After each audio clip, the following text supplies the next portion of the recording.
Rewind or Die is a first-person slasher horror game developed by Comp3 Interactive, released in 2023. It is very inspired by 80s slasher films, which I'm a big fan of. It is also about as long as one of those films. The PS1 inspired graphics are the reason I got it, so is it worth the rent? Let's find out.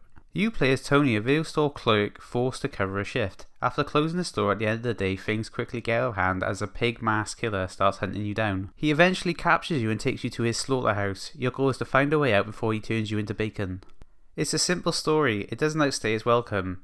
There is a mix of dark humour and genuine horror moments throughout. A customer doing a Naruto run did make me chuckle. There's a lot of references to horror films like The Shining and Evil Dead sprinkled in.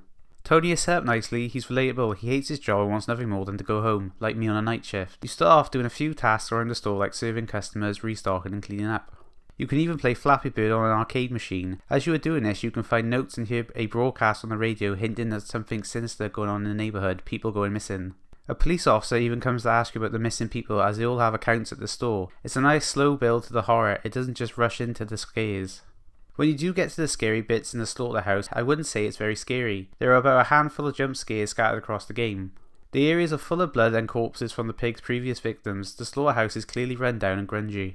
I just didn't really have any fear when walking around. The pig isn't roaming around the slaughterhouse, he only shows up for scripted events in this area, so you're never in any danger when you're trying to figure out stuff, which is disappointing. The game feels like a VHS horror tape. It even has a typical ending where the killer is killed in a gruesome way, and then the characters walk off leaving the killer dead. Or is he? So the story is simple, but is the gameplay? Yeah, pretty much. It has simple controls, you can move, sprint and interact with things, that's it. You will spend the game looking around for items and then using them in the correct places. There aren't many puzzles and the ones you do get are very easy. It feels like a big escape room. It's very linear. You have to find one item at a time to unlock the next item you need.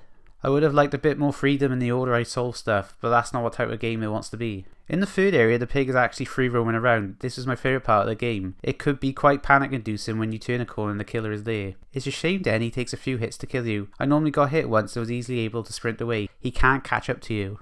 So gameplay is streamlined, and hey, that's fine, that's what they were going for, but I think a bit more complexity would have helped this game for me. Where this game shines for me is the visuals and the sound design. The deliberate low poly models and grainy textures really did add to the VHS horror feel. There is also a VHS overlay helping with this effect. I have always preferred old PS1 graphics than ultra realistic ones. I'm just a sucker for them. I like looking at remakes of games of this style, like the Dead Space one. They just work for making games seem creepier to me.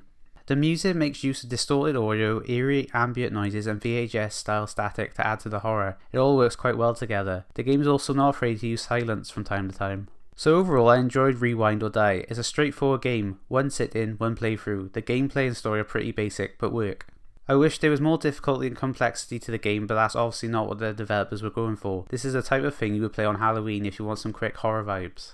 So ranking time, I'm feeling the same about this game as I did with Turnip Boy. Both were short, simple and had a nice, if different, art style, so I'm thinking above Turnip Boy. I prefer the art style in Rewind or Die. It also doesn't waste much of my time with needless backtracking like Turnip Boy did. So yeah, new number 11. Now I'm gonna go kill some horny teenagers.